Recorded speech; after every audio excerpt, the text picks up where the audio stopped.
शहजादी voice में खुश आमदीद। अस्सलामुअलैकुम। देवी की आंखें लिए मैं हूँ आपका होस्ट ज़ीराना। तो चलिए शुरू करते हैं आज की कहानी देवी की आंखें। काले काले जिस्मों वाले आदमी लंबे लंबे नेज़े उठाए हुए चारों तरफ दिखाई दे रहे थे। मेहमान के बजाय अब मैं उनका कैदी था। मैंने इस हालत में ख़ुद को बहुत ही मजबूर महसूस किया। हमाकत मेरी ही थी जिसका नतीजा मुझे भुगतना पड़ रहा था। ये उन दिनों का वाक़या है जब बांग्लादेश हमारे मुल्क का हिस्सा था और मशरक़ी पाकिस्तान कहलाता था।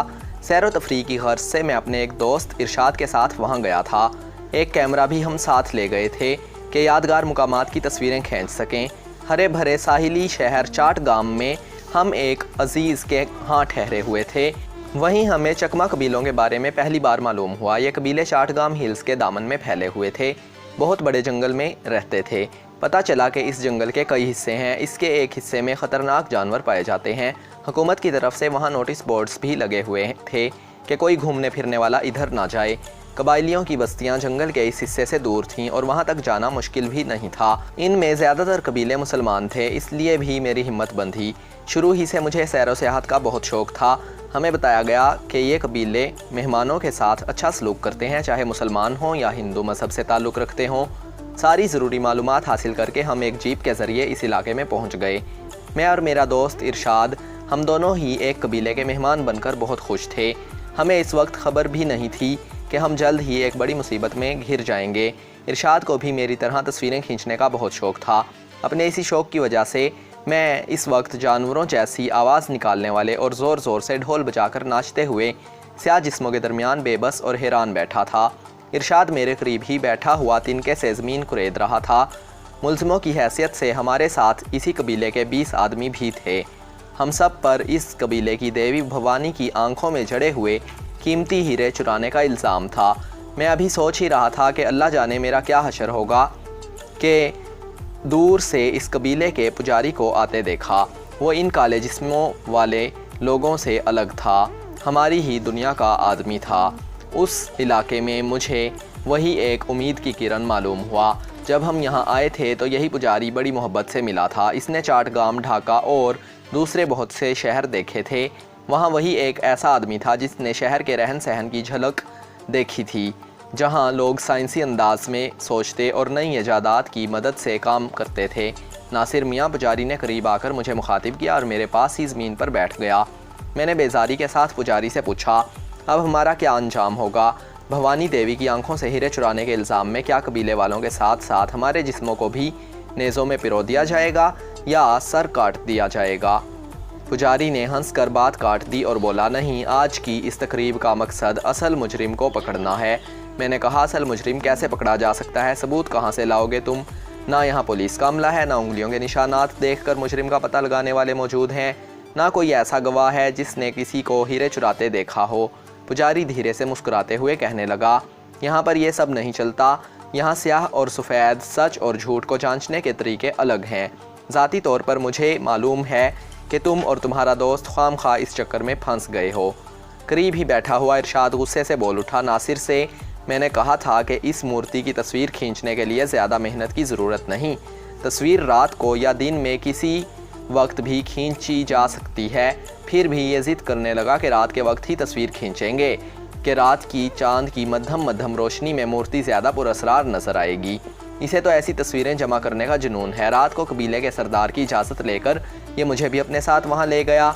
बदकिस्मती से उसी रात हीरे भी चोरी हो गए। इल्ज़ाम तो हम सब पर आया। दिन को मूर्ति की तस्वीर खींच लेते तो आज यूँ कैदी बने ना बैठे होते। अपनी बात पूरी करने के बाद इरशाद बहुत देर तक बड़बड़ाता रहा। खौफजदा कर देने वाली ढोल की थाप बदल गई और एक नित नई धुन पर नाच शुरू हो गया। पुजारी ने चौंक कर मैदान में नाचने वालों पर नज़र डाली और उठ खड़ा हुआ। इरशाद ने डरी हुई आवाज़ में पुजारी से पूछा, तुम कहाँ जा रहे हो? पुजारी बोला, रस्म शुरू होने वाली है, तुम लोग भी तैयार हो जाओ। इरशाद ने झुरझुरी ली और संभल कर बैठ गया। कुछ देर बाद नारों का शोर बुलंद हुआ। सैकड़ों उछलते कूदते कबीले वालों के दरमियान सरदार मुस्कुराता हुआ आया और दरख्तों के तनों से बने हुए अपने तख्त पर जा बैठा। नारों की आवाज़ें धीमी होती गईं और ढोलों की धमक अचानक बढ़ गई। रक्स करने वाले लंगोटियां बांधे हुए थे, उनके जिस्मों से पसीना पानी की तरह बह रहा था। चंद लम्हे और गुजरे थे कि तख्त के पीछे से चंद औरतें सामने आ गईं। इन औरतों के हाथों में प्याले थे। इन प्यालों को औरतों ने सब कैदियों के आगे रख दिया। तख्त पर बैठा हुआ सरदार उठा तो एकदम ढोल की थाप बंद हो गई। नाचते हुए कबायली रुक गए। हर तरफ सन्नाटा छा गया।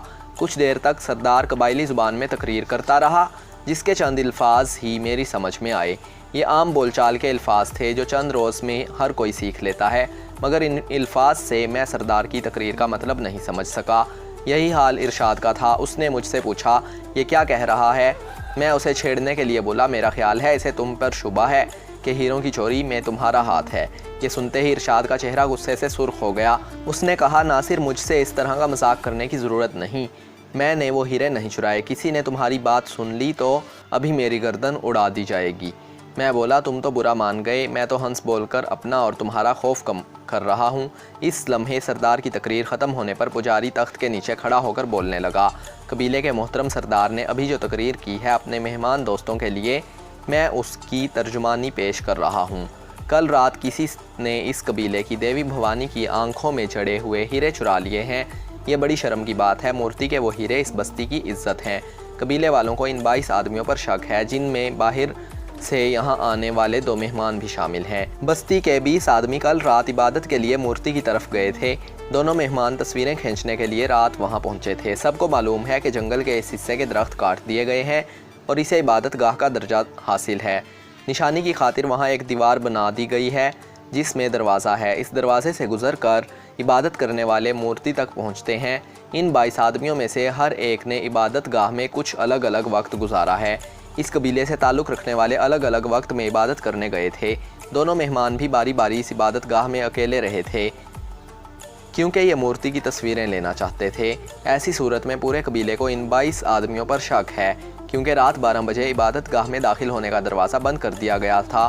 दरवाजे के अलावा किसी और तरफ से इबादत गाह में जाना जुर्म है और वहाँ पहरेदार भी रहते हैं। झूठ और सच का पता चलाने के लिए एक शरबत तैयार किया गया है, जिसे तमाम मुल्ज़िम पिएंगे। कबीले वाले गवाह हैं कि ये शरबत बरसों से सच और झूठ का फ़ैसला करता आया है। यह आदमी की रूह पर असर करता है और इसे सच बोलने पर मजबूर करता है। पुजारी की तकरीर जारी थी कि मैंने करीब ही बैठे हुए इरशाद पर नज़र डाली। वो भी मेरी तरह पुजारी की सहमकाना बात पर मुस्कुराया था, जिसके तहत उसने शरबत को सच और झूठ की कसौटी बताया था। अब वो पुजारी कह रहा था, ये रूहानी शरबत आदमी की रूह में सच की कुव्वत को जगा देता है। इसके पीने से आदमी के अंदर छुपा हुआ शैतान ज़ख्मी हो जाता है। अपने मेहमानों को मैं ये बताना चाहता हूँ कि शरबत पीने के बाद असल मुजरिम के पेट में बहुत ज़ोर का दर्द होगा। उसकी आंतें कटने लगेंगी और दिल के करीब स्याही छा जाएगी। बाकी मुल्ज़िमों के पेट में ये शरबत पीने के बाद हल्का सा दर्द होगा, लेकिन असल मुजरिम कुछ ही देर में दर्द से तड़पना शुरू कर देगा। इस मौके पर मैंने इरशाद से सरगोशी की, मैं ये शरबत नहीं पीऊँगा। ना जाने कौन कौन सी जड़ी बूटियों से इसे तैयार किया गया होगा। ये शरबत पीकर मुजरिम ना होने के बावजूद भी मैं कहीं मर ना जाऊँ। इरशाद ने मेरी बात सुनकर इत्मीनान से कहा, ज़रा अपने पीछे नज़र डालो। मैंने मुड़कर देखा, नेज़ा संभाले हुए एक काला आदमी चौकस खड़ा था। इरशाद बोला, शरबत तो हमें पीना पड़ेगा। हमने अगर इनकार किया तो भी ये हमें मुजरिम समझ लेंगे। फिर क्या होगा? ये लोग देवी की आंखें निकालने के जुर्म में हमारी आंखें निकाल कर हमें मार डालेंगे। मैंने बेचैनी से अपने बालों में उंगलियां फेरी और बोला, लेकिन पुजारी की तकरीर तुमने भी सुनी है। वो कह रहा था कि जिन लोगों पर शुबा है उनके पेट में भी हल्का सा दर्द होगा। ये कैसे हो सकता है? दर्द होगा तो सबके पेट में बराबर होगा, वरना किसी को तकलीफ़ नहीं होगी। इरशाद ने उकताई हुई आवाज़ में कहा, इस बहस में नहीं पड़ना चाहता। मैं तो शरबत पी लूँगा, फिर देखा जाएगा। रक्स दोबारा शुरू हो गया और कबायली ढोलों की थाप पर थरकने लगे। ज़रा देर बाद सरदार के इशारे पर भी खामोशी छा गई। तख्त की दाईं जानिब से एक लंबा चौड़ा आदमी सामने आया। लंगोटी बांधने के अलावा उसकी गर्दन में एक सुर्ख कपड़ा पड़ा हुआ था। इस लंबे आदमी ने कड़कदार आवाज़ में कोई हुक्म दिया। अगले ही लम्हे पुजारी की आवाज़ गूंजी। इसने हमें मुखातिब किया, अपने सामने रखा हुआ शरबत पी जाओ। मैंने इरशाद की तरफ देखा। वो यूं मुस्कुराया जैसे इस कबीले की रस्म का मजाक उड़ा रहा हो। उसने प्याला उठाया और शरबत पीना शुरू कर दिया। ऐन इसी वक्त मुझे अपनी कमर पर चुभन महसूस हुई। मेरे पीछे जो काला आदमी खड़ा था उसका नेज़ा मेरे जिस्म से आ लगा था, जैसे वो धमकी देना चाहता हो कि अगर मैंने शरबत ना पिया तो नेज़ा जिस्म में पेवस्त कर देगा। मैंने मजबूरी की हालत में इधर उधर देखा। फ़रार का कोई रास्ता नहीं था। लकड़ी का प्याला उठाते हुए मेरे हाथ कांपने लगे। पहली मर्तबा मुझे एहसास हुआ कि मेरा दिल किस कदर कमज़ोर है। मुजरिम ना होकर भी मैं खौफज़दा था। मुझे यूँ लगा जैसे वो शरबत सचमुच झूठ और सच को परखने का ज़रिया है। अपनी सारी हिम्मत जमा करके मैंने बेरंग शरबत का प्याला होंठों से लगाया और एक ही सांस में उसे खाली कर दिया। باقی ملزم اپنا اپنا شربت پی کر مجھ پر نظریں جمائے بیٹھے تھے جیسے میں نے ہی ہیرے چرائے ہیں۔ درد دھیرے دھیرے شروع ہوا۔ مجھے پجاری کی بات یاد آئی، اس نے کہا تھا کہ اصل مجرم کے علاوہ باقی ملزموں کے پیٹ میں بھی ہلکا سا درد ہوگا۔ میں اپنے دل کو تسلی دینے کے لیے مسکرایا اور قبیلے والوں کی طرف دیکھا۔ وہ سنجیدہ شکلیں بنائے خاموش بیٹھے تھے۔ ارشاد سر جھکائے تنکے سے زمین پر لکیریں بنائے جا رہا تھا۔ میں سمجھ گیا کہ وہ اپنا دھیان ہٹانے کے لیے ایسا کر رہا ہے۔ میرے پیٹ کا درد آہستہ آہستہ بڑھنے لگا۔ شربت نے میری آنتوں میں جلن سی پیدا کر دی۔ مجھے اپنی بے گناہی کا یقین تھا، اسی یقین کی وجہ سے میں وہ جلن برداشت کر گیا۔ اس مورتی کی کچھ تصویریں میں نے اور ارشاد نے کھینچی تھیں۔ باری باری ہم دونوں وہاں گئے تھے۔ مورتی کی آنکھوں سے ہیرے نکالنے کا سوال ہی نہیں تھا۔ میں بھلا ایسی حرکت کیوں کرتا؟ ارشاد کی طرف سے بھی میرا دل صاف تھا۔ وقت گزرنے کے ساتھ ساتھ درد زور پکڑتا گیا۔ یوں لگا جیسے کوئی میرے معدے کو ہاتھ میں لے کر مسل رہا ہو۔ میں نے ارشاد کو دیکھا، اس کے چہرے سے بھی تکلیف ظاہر ہو رہی تھی، مگر وہ ابھی تک سر جھکائے بیٹھا تھا۔ 20 قبیلے والے ایک قطار میں بیٹھے ہوئے ایک ہی طرف دیکھے جا رہے تھے۔ ادھر ہی ان کی عبادت گاہ تھی۔ میں نے سوچا شاید وہ اپنے عقیدے کے مطابق دل ہی دل میں دعائیں مانگ رہے ہوں گے۔ درد کو چھپانے کے لیے میں حوصلے کے ساتھ سیدھا بیٹھا ہوا تھا۔ میری پوری کوشش یہ تھی کہ میں پرسکون نظر آؤں۔ اندر سے میری حالت غیر تھی۔ مجھے یہ محسوس ہو رہا تھا کہ کوئی میرے معدے کو چاقو سے کھرچ رہا ہے۔ پیٹ میں جیسے زخم بنتے جا رہے تھے۔ درد اتنی زور کا تھا کہ مجھے اپنی چیخیں روکنا مشکل ہو رہا تھا۔ سامنے لکڑی کے تخت پر بیٹھا ہوا سردار، تخت کے ایک طرف کھڑا ہوا پجاری اور ارد گرد کھڑے قبائلی میری نگاہ میں دھندلے پڑنے لگے۔ درد اب پیٹ سے میرے دل کی طرف بڑھنے لگا تھا۔ میں نے آنکھیں پھاڑ کر سامنے کھڑی ہوئی عورتوں کو دیکھا۔ ان کے ہیولے میری نگاہ کے سامنے کبھی دھندلا جاتے، کبھی صاف ہو جاتے۔ میں نے دعا کی اور خود کو اللہ کی پناہ میں دے دیا۔ ابھی سورۃ الناس کے آخری الفاظ میری زبان سے ادا ہوئے تھے۔ اسی لمحے میرے ساتھ بیٹھا ہوا ارشاد اپنا پیٹ پکڑ کر چیخنے لگا، اے پجاری، اے سردار، مجھے معاف کر دو۔ میں نے اس مورتی کی آنکھوں سے ہیرے چرائے تھے، مجھے بچا لو، یہ جرم میں نے ہی کیا تھا۔ اس الفاظ کے ساتھ ہی اس نے چیخ ماری اور پیچھے جا گرا۔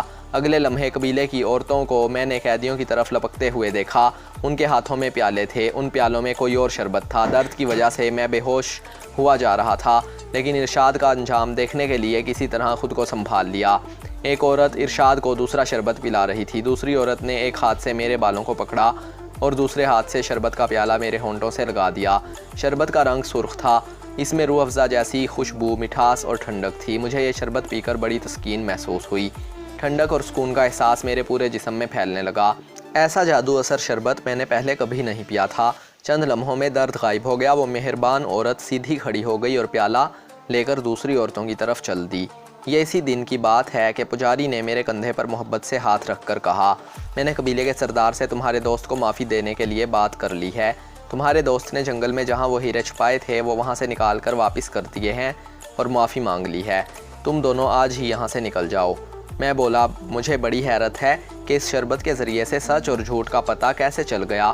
پجاری مسکرا کر بولا، یہاں ابھی علم کی روشنی نہیں پھیلی، یہ لوگ سیدھے اور بھولے بھالے ہیں، یہاں ہر کام عقیدے سے ہوتا ہے۔ وہ شربت جس نے جھوٹ کا فیصلہ کیا، اس کو پی لینے سے صرف پیٹ میں زور کا درد اٹھتا ہے۔ جتنے لوگوں کو بھی شربت پلایا گیا سب کے پیٹ میں درد ہونا ضروری تھا۔ بات صرف اتنی ہے کہ اصل مجرم یہی سمجھتا ہے کہ اس کے پیٹ میں اتنے زور کا درد ہو رہا ہے، باقی لوگ اس تکلیف سے بچے ہوئے ہیں۔ اس کی آنکھوں کے آگے موت ناچنے لگتی ہے، آخر وہ سچ بول دیتا ہے۔ یہ سب عقیدے کے کھیل ہیں، یقین کا جادو ہے۔ شاید تم ان باتوں کو نہ سمجھ سکو، اس کا سبب یہ ہے کہ تم اس جگمگاتی اور ترقی کرنے والی دنیا سے یہاں آئے ہو، جہاں سیاہ اور سفید کو پرکھنے کے طریقے الگ ہیں۔ یہ کہہ کر پجاری نے میرے کندھے پر تھپکی دی اور اس جھونپڑی سے نکل گیا جہاں مجھے ٹھہرایا گیا تھا۔ ارشاد سردار کے جھونپڑے کے قریب ایک جھونپڑی میں قید تھا۔ اس کے آنے کا انتظار کرتے ہوئے میں اپنا سامان سمیٹنے لگا۔ میرے ذہن میں مختلف خیالات آ رہے تھے۔ پہلا خیال مجھے یہ آیا کہ ارشاد جیسے لالچی انسان کو میں اب کبھی اپنا دوست نہیں سمجھوں گا، اس کی وجہ سے مجھے بھی رسوا ہونا پڑا۔ ایسے لوگوں کو دوست نہیں بنانا چاہیے جو اللہ کے احکام کی کھلی نافرمانی کرتے ہوں۔ ایک اور خیال میرے ذہن میں آیا کہ جن لوگوں کو ہم جاہل اور بیوقوف سمجھتے ہیں ان کے پاس بھی عقل ہے، وہ بھی جھوٹ اور سچ کی پہچان رکھتے ہیں، کھرے کھوٹے کو پرکھ سکتے ہیں۔ ختم شد۔ تو اگر آپ کو یہ ویڈیو تھوڑی سی بھی پسند آئی ہے تو اس ویڈیو کو شیئر ضرور کریں۔ اگر آپ اسی طرح کی مزید اچھی ویڈیوز دیکھنا چاہتے ہیں تو ہمارے چینل کو سبسکرائب کریں، لائک کریں، شیئر کریں، کمنٹ کریں۔ کیپ واچنگ شہزادی وائس۔ السلام علیکم۔ پاکستان زندہ باد۔